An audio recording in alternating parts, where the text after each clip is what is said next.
એટલી જ સચોટ માહિતી છે.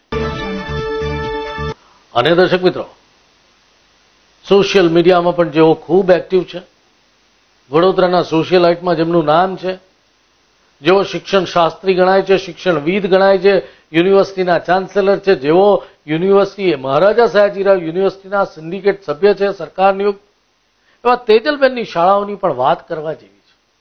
તેજલબેને એક સારો અભિગમ અપનાવ્યો કે ધોરણ 12માં કોઈ વિદ્યાર્થી પરીક્ષા આપતો હતો અને એના પિતાનું અવસાન થયા છતાં એણે પરીક્ષા આપી. તો તેજલબેને કહ્યું કે એને ભણવાનો 4 વર્ષનો ખર્ચો એમની શાળા, એમનું ટ્રસ્ટ ભોગવી લેશે. ખૂબ સારી વાત. અમારું તો એમ કહેવું છે કે જો આવી સમાજ સેવા કરવાનો અભરખો જ હોય તો એક નજર તો પોતાની વિદ્યાની અને નવરચના પર પણ નાખવી પડે. કારણ અહીં તો ઈતરફીઓના નામે કેટલા રૂપિયા ઉઘરાવાય છે એની સિલસિલાબદ્ધ માહિતીઓ અમારી પાસે છે.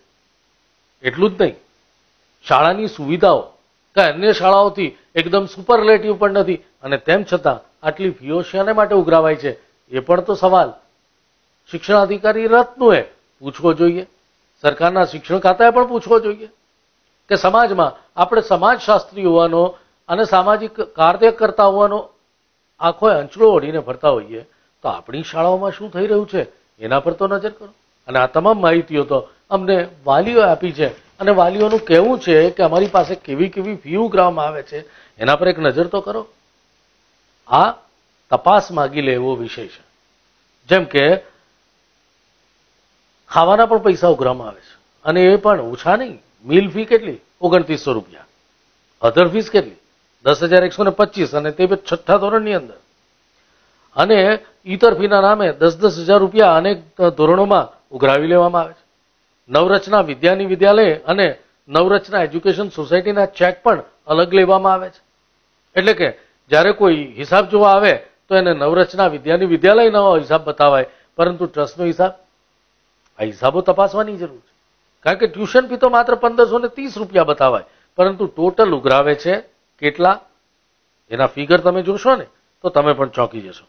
જેમ કે નવરચના CBSEમાં 2014-15માં બીજા ધોરણની ફી ટોટલ 52,000 પ્લસ 16,000 એટલે કે 68,530 હતી, અને 3,000નો વધારાનો એક ચેક આપવાનો. આટલી બધી ફી ઉઘરાવીને શિક્ષણ તો એ જ આપવામાં આવે છે જે શિક્ષણ કદાચ શ્રેયસમાં, જીવન સાધનામાં કે અન્ય શાળાઓમાં કે ન્યૂ એરા એવી શાળાઓમાં આપવામાં આવે છે. એનાથી કોઈ સુપરલેટિવ કોર્સ તો બીજો હોતો નથી, કારણ કે પાઠ્યપુસ્તકો તો બધાના જ સરખા હોય છે. ખેર, 89,980 તો ફી છે, એડવાન્સ ફી ભરવાની છે વિદ્યાર્થીઓએ, અને તેથી જ હવે વાલીઓએ 29મીએ મિટિંગ રાખવાનું આયોજન કર્યું છે. કારણ એક પરિપત્ર આવ્યો, એક ફતવો આવ્યો કે હવે 3,000 રૂપિયાની કિંમતના અડીદાસના બૂટ શાળામાંથી જ આપવામાં આવશે, અને પાઠ્યપુસ્તકો પણ શાળામાંથી આપવામાં આવશે. બાકી આ તમામની એક સાંઠગાંઠ હોય છે તમામ શાળા સંચાલકોની. કોઈ આગ્રહ રાખે છે દીપક ગાર્મેન્ટમાંથી ખરીદવાનો, કોઈ કહે છે બાબુલમાંથી યુનિફોર્મ લેજો, કોઈ કહે છે સિલેક્શનમાંથી ખરીદજો, MM પરમારમાંથી બૂટ ખરીદવાના, ઉમાકાંતમાંથી કે મનીષમાંથી ચોપડાઓ ખરીદવાના. અને આ ચોપડાઓ શાળાઓના વિદ્યાર્થીઓ, વાલીઓ ખરીદે, ત્યારબાદ શાળા સંચાલકોની ટ્રીપો થાય છે વિદેશની, અને કરાવે છે કોણ? આ ઉમાકાંત, મનીષ, સિલેક્શન આવી દુકાનોના માલિકો કરાવે છે. આમાં મરો કોનો થાય છે? બિચારા ગરીબ મધ્યમ વર્ગીય વાલીઓનો થાય છે.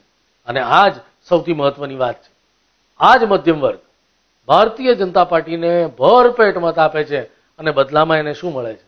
એનું રીતસર શિક્ષણના નામે શોષણ થાય છે, અને એનો લાચારીનો ફાયદો ઉઠાવાય.